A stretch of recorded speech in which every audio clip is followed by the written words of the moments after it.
L'Église, pour prendre les choses par le commencement, c'est le rapport spirituel, la relation spirituelle entre les enfants de Dieu. C'est là le premier échelon de ce que l'Église représente, le niveau élémentaire, le point de départ. La relation spirituelle dans laquelle se trouvent tous les enfants de Dieu, les uns à l'égard des autres.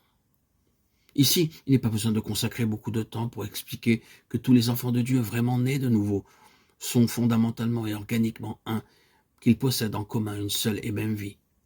Cela, nous le savons. C'est là le commencement de l'Église. C'est là ce que l'Église est à ses débuts.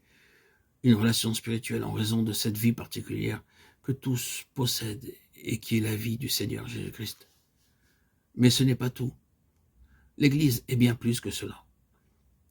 L'Église, c'est une relation active des enfants de Dieu, les uns à l'égard des autres. C'est une relation qui fonctionne activement. Un corps humain peut avoir la vie sans être capable pour autant d'en exercer les fonctions actives. Tout vivant qu'il est sur son lit d'infirmité, il est inutile.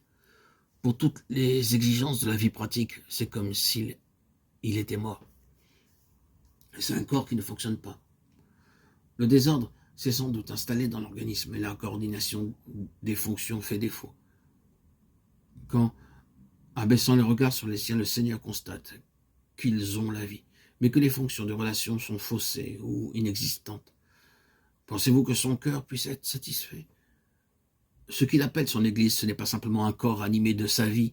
Quand il dit « je bâtirai mon Église », quand il parle de son Église, il la considère sûrement comme un organisme fonctionnant normalement, parce que les membres ont entre eux une relation spirituelle normale. L'existence de sa vie dans le corps tel qu'il leur a donné ne lui suffit pas. Aux yeux de Dieu, pour que l'Église réponde à son but, il lui faut cette unité, en relation, en fonction et en action. C'est là justement que surgissent toutes nos difficultés et tous nos problèmes. Car il faut bien que ces choses aient une expression pratique, et c'est là que quantité de gens se heurtent à des obstacles de toutes sortes et se retrouvent souvent dans la confusion et le désordre, faute d'avoir su distinguer entre deux choses très différentes. La communion spirituelle, la collaboration avec ce qui est vraiment du Seigneur parmi les siens est une chose, mais l'association active avec ce qui n'est pas scripturaire dans les systèmes humains est une autre chose, et les deux ne doivent pas être confondus.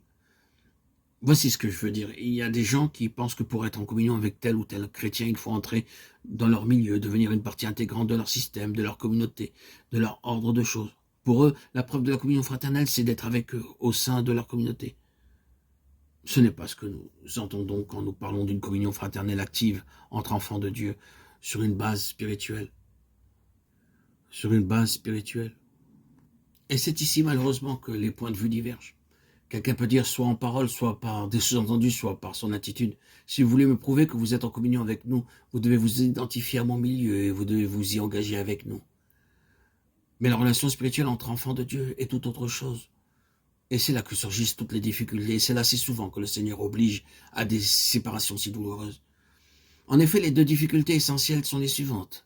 Pour obtenir une expression vraiment vivante de l'Église, pour assurer un fonctionnement normal et des rapports normaux, le Seigneur est parfois, trop souvent, obligé de recourir à la manière forte. Pour libérer ceux de ses enfants qui veulent marcher, il doit rompre l'emprise que ce système humain a exercé sur eux. Il y est obligé. C'est malheureux, c'est triste, mais si vous prenez un exemple concret, vous verrez que c'est habituellement ainsi que les choses se passent. Le milieu s'impose et finit par prendre un caractère à lui qui est distinct de cette nature céleste, spirituelle et universelle qui est celle de l'Église. C'est quelque chose de sectaire et qui est en cela est schismatique et divise le peuple de Dieu. Que de fois le Seigneur n'est-il pas obligé d'intervenir, d'en sortir les siens et de les amener sur un terrain neutre où ils pourront vivre et fonctionner, non pas comme une communauté séparée du peuple de Dieu, mais comme une communauté qui ne veut rien avoir à faire avec ce qui n'est pas scripturaire. La seconde difficulté consiste pour ces chrétiens-là à maintenir une position purement spirituelle et à ne pas devenir une autre secte. C'est une difficulté très pratique, mais elle n'est pas insurmontable. Elle exige beaucoup de vigilance et ceux qui y sont exposés doivent être continuellement sur leur garde, non seulement dans leur doctrine, mais dans leur esprit, dans leur mentalité, dans leur attitude envers les autres. Ils doivent être continuellement sur leur garde contre le retour de cet esprit qu'ils sont censés avoir laissé derrière eux. Ce sont là des difficultés très réelles, très pratiques, mais qui, de par le Seigneur, ne sont pas insurmontables.